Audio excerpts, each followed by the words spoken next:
ओम नमः शिवाय मित्रों। आज मैं आपको हमारे रूट चक्र यानी कि मूलाधार चक्र के बारे में थोड़ी सी जानकारी देना चाहूंगी। गहरे लाल रंग की 4 पंखुड़ियों वाले कमल के समान दिखने वाला हमारा मूलाधार चक्र हमारी रीढ़ की हड्डी के आधार के स्थान पर स्थित होता है। जैसा कि इसके नाम से ही पता चलता है कि जो महत्व किसी भी पेड़ के लिए उसकी जड़ों का होता है, वही महत्व हमारे शरीर में मूलाधार चक्र का होता है।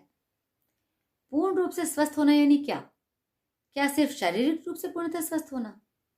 नहीं, बल्कि शारीरिक, मानसिक, भावनात्मक और आर्थिक रूप से पूर्णतः स्वस्थ होना। हमारे शरीर का, हमारे मन का और हमारी आत्मा का पूर्ण रूप से स्वस्थ होना। यदि ये सब कुछ होगा तभी हम पूर्ण रूप से स्वस्थ हैं, ऐसा कह सकते हैं, है ना? और ये सब कुछ इसी चक्र के ऊपर निर्भर होता है। तभी तो यह चक्र बहुत ही महत्वपूर्ण होता है। हमारे सभी चक्रों में यह चक्र सबसे नीचे का चक्र है, इसीलिए बाकी सभी चक्रों का भार इसी चक्र के ऊपर पड़ता है। उसके अलावा इस चक्र का ग्रह मंगल है, तो हम सभी जानते हैं कि ये मंगल ग्रह बहुत ही भारी माना जाता है। उसके अलावा यह चक्र हमारे पिछले जन्मों से संबंधित है। हमारे पिछले सभी जन्मों के जो भी कार्मिक इश्यूज हैं, जो भी कार्मिक रिलेशनशिप से संबंधित समस्याएं हैं, वो सब कुछ इसी चक्र में स्टोर्ड होते हैं। जिस तरह से किसी पानी भरी बाल्टी में जो भी मिट्टी पत्थर आदि हैं वो नीचे बैठ जाते हैं, उसी तरह से हमारे पिछले सभी जन्मों के कार्मिक इश्यूज इसी चक्र में स्टोर्ड रहते हैं और हमारे इस जन्म में पॉपअप होकर हमारे सामने आते हैं। इन सभी कारणों की वजह से यह चक्र सबसे भारी चक्र होता है और इसलिए इस चक्र के घूमने की गति सबसे धीमी होती है। यदि यह चक्र असंतुलित हो तो इसका प्रभाव बाकी सभी चक्रों पर भी पड़ता है। इसलिए यह सबसे महत्वपूर्ण चक्र है, हम ऐसा कह सकते हैं। यह चक्र हमारे सर्वाइवल से जुड़ा होता है। इस चक्र के आसपास स्थित सभी ऑर्गन्स पर इस चक्र के संतुलन और असंतुलन का प्रभाव पड़ता है।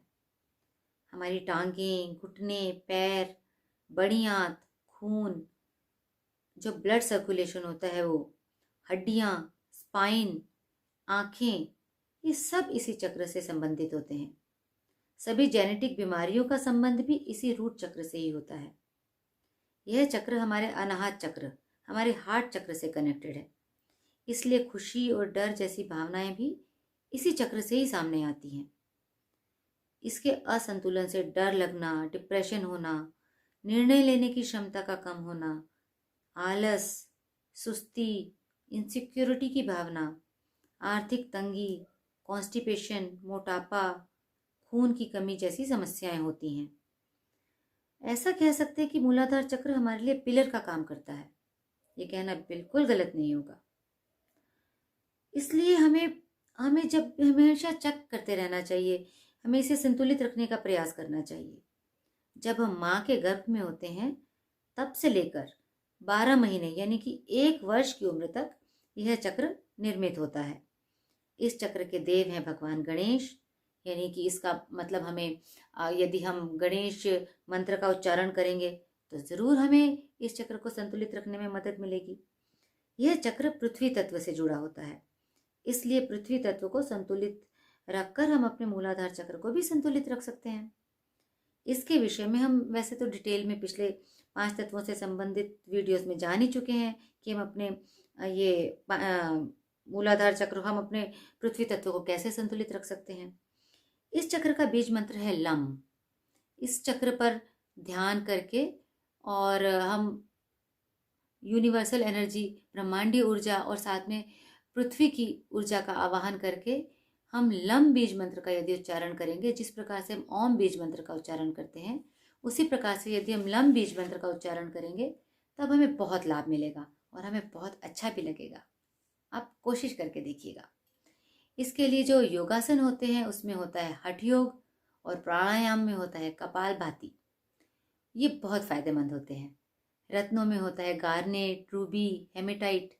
इस तरह के रत्न धारण करके हम मूलाधार चक्र को संतुलित रखने में हमें मदद हो सकती है।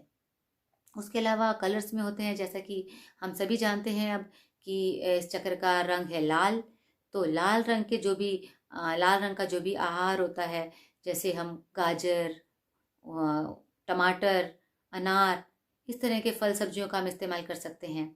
उसके अलावा लाल रंग की रोशनी का इस्तेमाल कर सकते हैं, लाल रंग के कपड़ों का इस्तेमाल कर सकते हैं ज़्यादा से ज़्यादा। और उसके अलावा हम प्रोटीन युक्त आहार का ज़्यादा इस्तेमाल हमें करना चाहिए। उसके अलावा positive thinking, positive karmas, positive affirmations, ये सब भी बहुत फ़ायदेमंद होते हैं। क्रिस्टल्स में हम ब्लैक टर्मलाइन और garnet, red carnelian, hematite, blood stone आदि पहन सकते हैं। उसके अलावा इस चक्र को जागृत रखने के लिए, संतुलित रखने के लिए जिस मुद्रा का उपयोग किया जाता है, उसमें है पृथ्वी मुद्रा और प्राण मुद्रा।